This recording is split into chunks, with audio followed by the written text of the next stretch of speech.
کتابوں میں ان کا ذکر، ان کی نشانیاں واضح، آنے والا اس شان سے آ رہا ہے کہ زمانہ منتظر بیٹھا ہے ان کا۔ بحیرہ راہب، جس کا نام تو کچھ اور تھا لیکن بحیرہ کے نام سے معروف تھا، کہتے ہیں کہ اس نے مذہب کی کتابوں میں پڑھا تھا کہ نبی آخر الزمان جلوہ گر ہوں گے اور مکے سے شام کی طرف جائیں گے، تو وہ راستے کے اندر ایک جگہ کلی ڈال کر کچھ خدام کے ساتھ وہاں رکا ہوا تھا۔ مقصد کیا تھا کہ کبھی تو گزریں گے اور میں ان کے دیدار کی دولت سے فیض یاب ہو جاؤں گا۔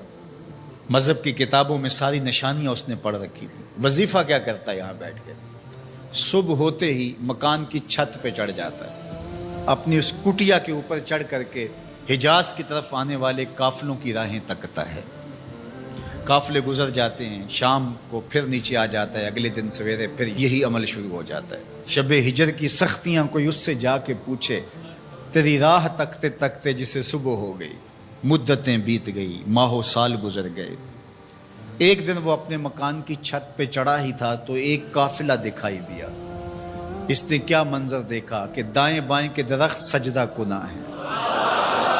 سمجھ گیا میرا مقصود آ گیا ہے، جس کے لیے انتظار کی گھاتیں تھیں، جس کے لیے منتظر رہا شب و روز، جس کے لیے راستے میں کلی ڈال کے بیٹھا ہوا تھا، وہ مقصود، وہ گوہر مراد آج نصیب ہونے والا ہے۔ تو جلدی سے نیچے اترتا ہے اور اپنے مصاحبوں سے کہتا ہے، جلدی جلدی اس قافلے والوں کا کھانا تیار کر دو۔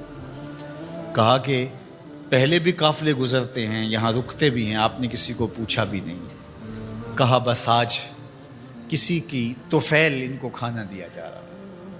یہ قافلہ جب قریب پہنچا اور انہوں نے پڑاؤ کیا، اس کی کٹیا کے قریب بہت بڑا ایک درخت تھا، وہاں رک گئے۔ تو اس نے میسج بھیجا کہ آج دوپہر کا کھانا تمہارا میرے ساتھ ہوگا، آج تم میرے مہمان ہو۔ یہ بہت خوش ہوئے کہ ہم پہلے بھی گزرتے تھے، یہاں رکتے بھی تھے، اس نے کبھی پوچھا بھی نہیں تھا، آج خاص پذیرائی ہے۔ کھانے کا وقت ہوا تو وہ آیا، اور جس طرح وہ لوگوں کے مجمع میں کسی کو ڈھونڈ رہا ہو۔ حضور علیہ السلام اونٹوں کے پاس تھے، 12 سال حضور علیہ السلام کی عمر تھی، تو آقا کریم وہاں تشریف فرما تھے اور یہ سارے یہاں کھانا کھانے درخت کے نیچے بیٹھے تھے۔ میرے والد گرامی، اللہ ان کی قبر پہ کروڑوں رحمتوں کا نزول فرمائے۔ تو یہاں ترمذی شریف کے اندر تفصیلی واقعہ موجود ہے، اس میں عربی الفاظ جو ہیں ان کا ترجمہ اپنے لہجے میں وہ یوں کیا کرتے تھے کہ وہ بحیرہ راہب آ کر کے ان سے کہتا ہے کہ بارات آئی بیٹھی ہے، دولہا کہاں ہے؟ بارات آئی بیٹھی ہے، دولہا کہاں ہے؟ پھر حضور علیہ السلام جب تشریف فرما ہوئے تو اب وہ راہب آیا، فَأَخَذَ بِيَدِ رسول اللہ صلی اللہ علیہ وسلم۔ حضور کی عمر کتنی ہے؟ 12 سال، اور حضور کا اس نے ہاتھ پکڑ لیا۔ صحیح ترمذی میں روایت ہے، قال، اور اس نے کہا، ھذا سید العالمین، قافلے والو سن لو، یہ تمام جہانوں کا سردار ہے۔ ھذا رسول رب العالمین، یہ تمام جہانوں کا رسول ہے۔ یبعثہ اللہ رحمت للعالمین، اور سن لو اللہ اس کو تمام جہانوں کے لیے رحمت بنا کے مبعوث فرمانے والا۔ اللہ اکبر۔ تو دھوم مچی ہوئی تھی حضور کے آنے سے قبل، پیغمبر راہیں بتا رہے تھے، نشانیاں بتا رہی تھیں۔ حضرت موسیٰ علیہ السلام پر جب الواح تورات کا نزول ہوا تو انہوں نے جب تورات پڑھی تو اللہ کی بارگاہ میں عرض گزار ہوئے، اللہم انی اجد فی الالواح امتا ہم المستجیبون المستجاب لہم فاجعلہم امتی، قال تلک امت احمد۔ کہا مالک، میں نے الواح تورات میں ایک امت کا تذکرہ پڑھا ہے جن کی دعائیں تو قبول فرمائے گا، جن کی دعائیں رد نہیں ہوں گی، وہ امت میری امت کر دے۔ کالا تلک امت احمد صلی اللہ علیہ وسلم، فرمایا کہ یہ تو میرے پیارے احمد کی امت ہے۔ آپ کا ذکر تورات میں ہے، مثلہم فی التوراۃ و مثلہم فی الانجیل۔ اللہ قرآن مجید میں ارشاد فرماتا ہے کہ حضور کے ساتھیوں کا ذکر، ان کی مثالیں اللہ نے تورات میں بھی بیان کی ہیں اور انجیل میں بھی بیان کی ہیں۔ اللہ اکبر۔ اب تورات کی کہانی سنیے، 9 سوال تھے مسلسل، اللہ اس میں یہ شان ہے، اس امت کو یہ مرتبہ دیا گیا، یہ شان دی گئی، وہ امت میری امت کر دے۔ جواب کیا آتا رہا؟ تلک امت احمد، یہ تو میرے نبی محمد صلی اللہ علیہ وسلم کی امت ہے۔ تو جب 9 مرتبہ یہ سوال کر چکے تو پھر حضرت موسیٰ نے کیا عرض کی؟ اللہم اجعلنی من امت احمد، اللہ وہ امت میری امت نہیں بناتا، مجھے اس کی امت سے کر دے۔ چوں بشانش نگاہ موسیٰ کرد، شدن از امتش تمنا کر۔ جب حضرت موسیٰ نے ان کی شانیں دیکھی تو خود آرزو کی مالک مجھے اس نبی کی امت سے کر دے۔ پیغمبروں نے آرزویں کی، 12 نبیوں کی آرزویں مختلف کتب میں موجود ہیں، جنہوں نے یہ تمنا، یہ آرزو کی۔ یار ہم نے کوئی آرزو تو نہیں کی تھی، ہم نے کوئی منتیں تو نہیں مانی تھی، ہم نے کوئی وظیفے تو نہیں پڑھے تھے، ہم کوئی دعائیں تو نہیں کرتے رہے کہ یا اللہ اس نبی کی امت سے کر دے۔ ہماری آنکھ کھلی، مقدر جاگا۔ ہمارے والد صاحب مسجد سے مولانا کو بلا لائے، اس نے کان میں آ کے کہا مبارک ہو تو حضور کا غلام بن کے آ رہا ہے، شاہوں سے ملا ہے نہ تونگر سے ملا ہے، اللہ کا عرفان اسی در سے ملا ہے۔ اوروں کو ملا ہے تو مقدر سے ملا ہے، مجھ کو تو مقدر بھی تیرے در سے ملا ہے۔ یہ میرے اور آپ کے بخت کے ہم حضور کی امت ہیں۔ میرے والد گرامی جھوم کے پڑھا کرتے تھے محمد جانے جانا ہے، پیغمبر ہو تو ایسا۔ محمد جانے جانا ہے، پیغمبر ہو تو ایسا ہو، رسولوں کی بشارت سے مبشر ہو تو ایسا ہو، امر توقیر کا سب کو موکر ہو تو ایسا ہو، کیا ہم کو غلام ان کا مقدر ہو تو ایسا ہو، کیا ہم کو غلام ان کا مقدر ہو تو۔ میری خوش قسمتی میں تیرا امتی، بری نازم کے ہستم امتے تو، گناہ گارم و لیکن خوش نصیبم۔ میں اس بات پہ ناز کرتا ہوں کہ حضور میں آپ کا امتی ہوں، گناہ گار ہوں لیکن خوش نصیب ہوں۔ تو ساری زندگی بھی اس نعمت کا شکرانہ ادا کرتے رہیں، حق کے شکر ادا نہ ہو پائے۔ حضور کے وضو کا پانی صحابہ زمین پہ نہیں گرنے دے رہے اور اپنے ہاتھوں پہ لے رہے ہیں اور چہروں پہ مل رہے ہیں۔ تو آقا کریم نے فرمایا ما حملکم علی ھذا، تمہیں اس بات پر کس چیز نے ابھارا، یہ کیوں کر رہے ہو؟ میں نے تو حکم نہیں دیا، قرآن نے حکم نہیں دیا، اور تم میرے وضو کے پانی کو بھی زمین پہ نہیں گرنے دے رہے، تو یہ کیوں کر رہے ہو؟ تو انہوں نے جواب دیا حب اللہ و رسولہ، یہ اللہ اور اس کے رسول کی محبت کی وجہ سے ہم کر رہے ہیں۔ حضور نے اس سے منع بھی نہیں کیا، چونکہ اگر یہ شریعت سے متصادم کوئی چیز ہوتی تو نبی کے منصب میں شامل ہے کہ نبی منع کرے۔ تو فرمایا جو چاہے اللہ اور اس کے رسول سے محبت کرے یا اللہ اور اس کا رسول اس سے محبت کرے، اس کو 3 کام کرنے چاہیے۔ ان میں سے پہلی بات فرمایا جب بھی بولے سچ بولے، اور دوسری بات ارشاد فرمائی جب اس کے پاس امانت رکھی جائے تو اس امانت میں خیانت نہ کرے، اس امانت کو صحیح صحیح لٹا دے، اور تیسری بات جو اس کا ہمسایہ بنے اس کی ہمسائیگی کے حقوق کا پورا پورا خیال رکھے۔ تمہاری محبت کا یہ جذبہ صادقہ ہے کہ تم میرے وضو کے پانی کو بھی زمین پر نہیں گرنے دیتے، لیکن کہیں تمہاری محبت یہیں رک کر کے نہ رہ جائے اور لوگوں کے حقوق پامال نہ ہو جائیں، ہمسایوں کے ساتھ زیادتی نہ ہو جائے۔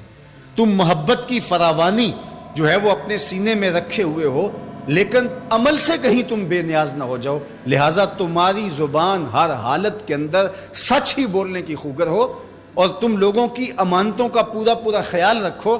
اور تیسری بات ہے کہ ہمسائیگی کے حقوق تم کبھی بھی اس محبت میں آ کر کے ترک نہیں کر سکتے۔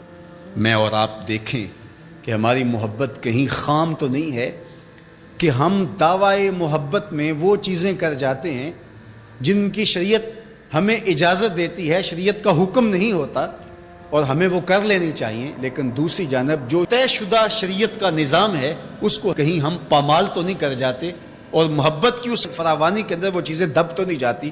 حضور علیہ السلام کا یہ فرمان ہمیں پورا پیکج دیتا ہے، تصویر مکمل سامنے آنی چاہیے، مکمل نکھری ہوئی تصویر جس کے سارے خط و خال واضح ہوں۔ تو ہم ضرور اپنا جائزہ لیں اس حدیث کی روشنی میں جو میرے اور آپ کے آقا و مولا نے 3 چیزیں خاص طور پہ ارشاد فرمائیں کہ جب بھی بولیں سچ بولیں، تمہاری زبان جھوٹ سے آشنا نہیں ہونی چاہیے۔ یہ محبت رسول کا تقاضا ہے جو خود اللہ کے رسول نے ہمارے سامنے رکھا، اور ہمارے پاس جو امانت رکھی گئی ہو، امانت کی جو بھی صورت ہو، اس امانت میں ہم خیانت کبھی نہیں کریں گے۔ اور تیسری چیز یہ ہے کہ اپنے ہمسائیگی کے حقوق کا ہم ہر صورت کے اندر لحاظ رکھیں گے اور خیال کریں گے، ان کو کبھی بھی پامال نہیں ہونے دیں گے۔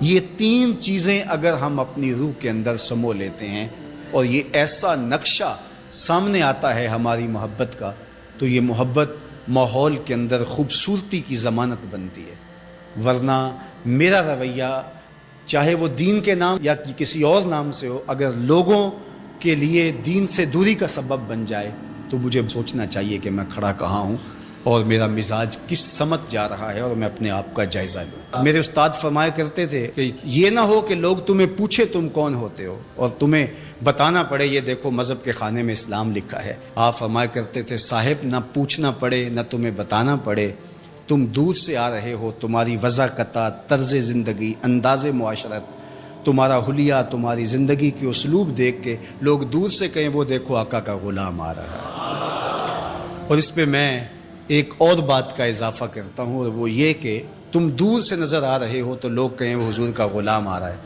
لیکن تم قریب آ جاؤ تو پھر بھی لگے کہ تم حضور کے غلام ہو۔ یہ نہیں ہے کہ لوگ تمہارے نیڑے ہوں تو پھر پتہ چلے دور دور سے غلام رسول لگتا تھا، قریب آیا تو کچھ اور نکلا۔ رشتہ داری کر کے، کاروبار کر کے دیکھا، معاملہ کر کے دیکھا، تو اب پتہ چلا کہ اس کی داڑھی کا سائز تو ٹھیک تھا، اس کی پگڑی کا رنگ تو اچھا تھا، اس کا جبہ تو بڑا خوبصورت تھا، لیکن جب اس سے معاملت کر کے دیکھی تو یہ تو کچھ اور نکلا۔ اس کے لہجے میں یوں تو برف تھی، لیکن اس کے لہجے میں یوں تو برف تھی، لیکن جو چھو کے دیکھا تو ہاتھ جل گیا۔ تو یہ نہیں ہے کہ تم دور سے بھلے بھلے اچھے تسبیح بھی ٹھیک ہے، مصلی بھی ٹھیک ہے، سب کچھ ٹھیک ہے، بڑی لمبی نمازیں پڑھتے ہو۔ انسان صوم و صلات کی وجہ سے نہیں پہچانا جاتا، انسان اپنے رویے اور عمل کی وجہ اور کردار کی وجہ سے پہچانا جاتا ہے۔ تو اس لیے ہم دور سے اچھے بھلے بھلے دکھائی دیں، لیکن جب کوئی ہم سے کاروبار کر کے دیکھ لے، ہماری ہمسائیگی میں مکان بنا کے ہمارا ہمسایہ بن کے دیکھے، اور جو ہے وہ ہم سے رشتہ داری کر کے دیکھے، بیٹی اور بیٹے کی شادی کر کے دیکھ لے، تو پھر پتہ چلے کہ یہ باقی تو سب کچھ ظاہر سے ٹھیک تھا، لیکن اندر تو بہت کڑوا نکلا، اندر تو بہت کسیلا نکلا۔ نہیں، کوئی دور سے ہمیں دیکھے پھر بھی ہم بھلے دکھائی دیں، اور قریب آ کے دیکھے تو اور سحر میں کھو جائے کہ حضور کے غلام واقعہ ہی ایسے ہوا کرتے ہیں۔ ایک انصاری خاتون حضور کی خدمت میں حاضر ہوئی اور اس نے کہا حضور میرے بیٹے پر نزع کا عالم طاری ہونے کو ہے اور اس کی عجیب حالت ہے، تو آپ اگر تشریف لائیں تو آپ کی مہربانی ہو۔ تو حضور اس کے گھر تشریف لے گئے۔ جب حضرت اسرائیل کسی کی روح قبض کرتے ہیں تو پاؤں کی جانب سے روح قبض کرتے ہیں، تو آقا کریم علیہ السلام سرہانے کی جانب جا کے کھڑے ہو گئے۔ تو حضرت اسرائیل جب روح قبض کرنے لگے تو آقا کریم کیا کہتے ہیں؟ ارفق یا اسرائیل بصاحبی ھذا، اسرائیل یہ میرا ہے، اس کے ساتھ نرمی کرنا۔ میرے والد گرامی جب یہ حدیث بیان کرتے تھے تو ان کی آنکھوں سے آنسو تھمتے نہیں تھے۔ حضرت اسرائیل نے جواب دیا کر عینا کا، حضور آپ کی آنکھیں ٹھنڈی ہو جائیں، صرف آپ کے اس امتی کے ساتھ ہی میرا یہ سلوک نہیں ہوگا، جو بھی آپ کا امتی ہوگا اس کی روح میں نرمی سے ہی قبض کیا کروں گا۔ اللہ اکبر۔ تو حضور علیہ السلام کی یہ شفقت اس امت پر، عزیز علیہ ما انتم، تمہارا مشقت میں پڑھنا اس نبی پر گراں گزرتا ہے۔ تو اس لیے ہمیں یہ اعزاز ہے کہ ہم حضور کی امتی ہیں، اور ہمارے سارے دکھوں کا مداوع، ہمارے سارے دردوں کا علاج حضور کی ذات گرامی ہے۔